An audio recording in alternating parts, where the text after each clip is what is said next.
Om. In this video, I'm going to explain exactly why numerology is more fundamental than astrology. It's very, very simple. Numerology is based on the birth date and the name. And I'm talking about Chaldean numerology, which I will explain also why Chaldean numerology supersedes Pythagorean numerology in this video. The date is the core potential. Astrology is using, in addition to that, space and time. Time is a further definition of the day, which is much farther down the line as a modulating force. So you have year, month is a division of the year, day is a division of the month, and then within the day you have hour, minute, seconds, which further divide up the day. But it stands so far down the line, who they actually are, the core potentials are coming from behind that. Space is a modulating force as well. So for example, if I take somebody who's born the seventh day, and I put them, they're born in India, or they're born in the United States, or they're born in a tribe in Africa, the core potential remains the same. The person's going to be good at observing patterns, understanding why. They're going to be more introverted. They're going to like spending time by themselves. They're going to be very, very intelligent naturally. And if they're born in a tribe in Africa, let's say, they may become the shaman because they like to see between the lines and they can understand the patterns that people are missing. If they're born in the United States, they may become someone like an engineer or a coder, where they're good at seeing patterns and using that for their work relative to United States culture. Versus if they're born in India, they may become a sadhu or a monk or renunciate who walks a spiritual path and kind of renounces the world and becomes someone like the Buddha. So the space modulates the potential, but who they are, the potential, the core pattern remains the same no matter where they are born, no matter what culture in the world they are born. So space and time is sort of like a box. And I have a whole thing on this called cube dynamics, which I will make a video about in the future probably. Cube dynamics, basically the space and time is a box, which is the core environment that you are born in, you're operating within, the flow of time, the boundaries of the space. But the potential, the awareness within the box, that seed does not change. It's just a matter of how it is being modulated. So Vedic astrology, or astrology in general, is really, really good at bringing in more colors. Now, it complements a numerology in a lot of ways, which I will mention as well. But if you look at the analogy like this, you remember those old coloring books? You flip to a page and you have a picture of a cupcake. Let's say it's a cupcake. And that cupcake is a black and white outline. That page is defined by it being a cupcake. Now you can go in and color that cupcake in, make it blue here, make it orange there. It's still a cupcake, but how it's colored a little bit, will be more around the space-time. It's a modulation force, a modulation principle. Modulation forces is more like the masks, the clothes that you wear. But who's wearing the mask or who's wearing the clothes, the inner nature, is the core potential, and that is unchangeable, and that is the date. So within the context of astrology, which is the date, the time, and the space. The date is the fundamentalness. The time is a further modulation of the date. The space is showing you how that date how that potential is expressed, how the outer environment modulates how the potential takes shape. This is why numerology, particularly Chaldean numerology, is fundamental. For example, if I look at Chaldean numerology, I can see somebody's life path. That is a very, very precise thing. So the numerology is very much about here and now. It's the black and white. It's where the rubber meets the road. It's where the bread is baked, as they say. Philosophy doesn't bake bread. This is where all that stuff hits the road. This is ground zero for the most fundamental vibrations of the person. I can tell you exactly with precision. This person's a 26-8 life path. That means they're an 8 life path, but within that, they are an 26 variation.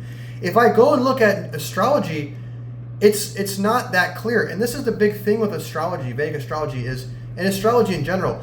There's a lot more room for interpretation. Astrology has a lot more room for interpretation. Vedic astrology in particular is not really made to be wielded by the human mind.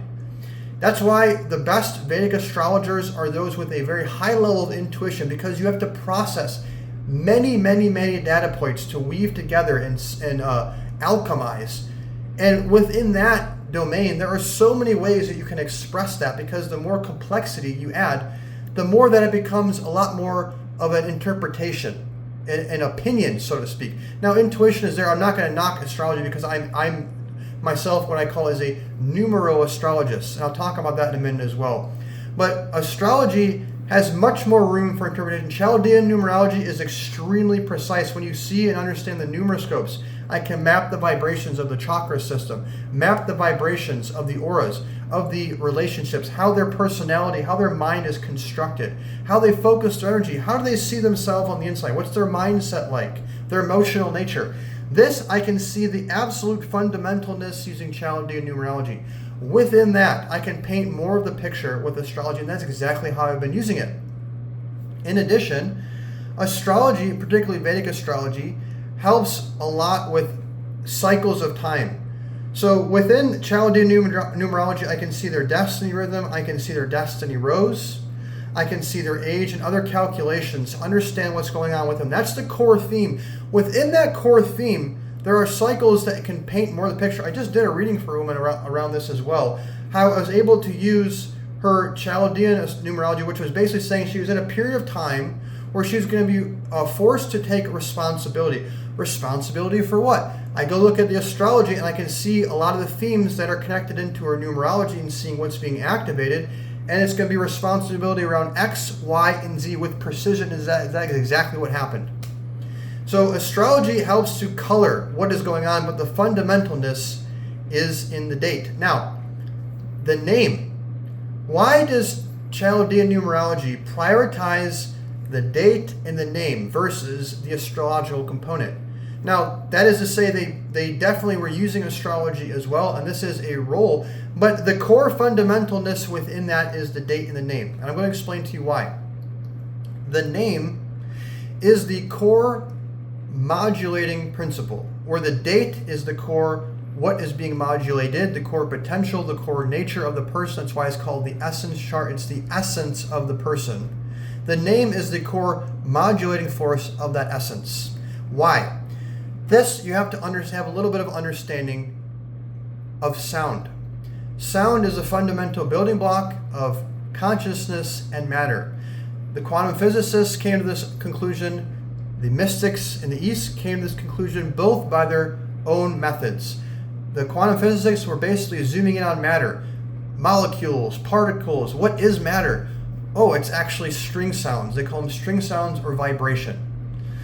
Same thing in the East. The mantras, the sound waves that go and create matter. In the beginning was the Word, and the Word was with God, and God created the world with the Word. This is not a concept that's limited to the Bible. This is the same thing they're saying, where they got it from is Eastern mysticism.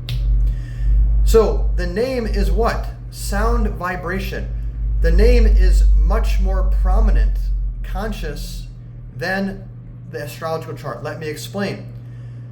Everybody calls you, speaks your name. You think of yourself as your name. Your name is public record. It's publicly established in your social security number, your driver's license, your credit cards, your bank statements, your passport. It's public. People are there's a lot more eyes on the name and people are speaking it. You're saying it. That's how you're known. It's your own mantra. That is why it is the core modulating force of your birth date. Versus moon in Virgo. Nobody calls me by moon in Virgo. Nobody knows me by my moon in Virgo. It's not established publicly anywhere. It's more of a subconscious layer, more of a subconscious nuance. Versus the name, that is front and center. That is the most prominent thing, and it is based on the power of sound. Which segues into why Chaldean numerology is superior to Pythagorean. And for that, because of this video is getting too long, I'm going to make a second video. So look out for a part 2 where I'm going to break that down. In the meantime, check out my links, aumra.com. If you're not following me on Substack, that's where I post all of my free content, including case studies, blogs, articles, podcasts. That's substack.com/@Aumra, AAUMMRA. Check out my link where you can get your aumra.com, where you can find reading options for your hero journey reading, where we go deep, deep, deep into your shadow potential. and your success codes, a little bit of how to balance that out. It's a deep dive into your karma. And through awareness, it creates an alchemy that helps to neutralize and diffuse it.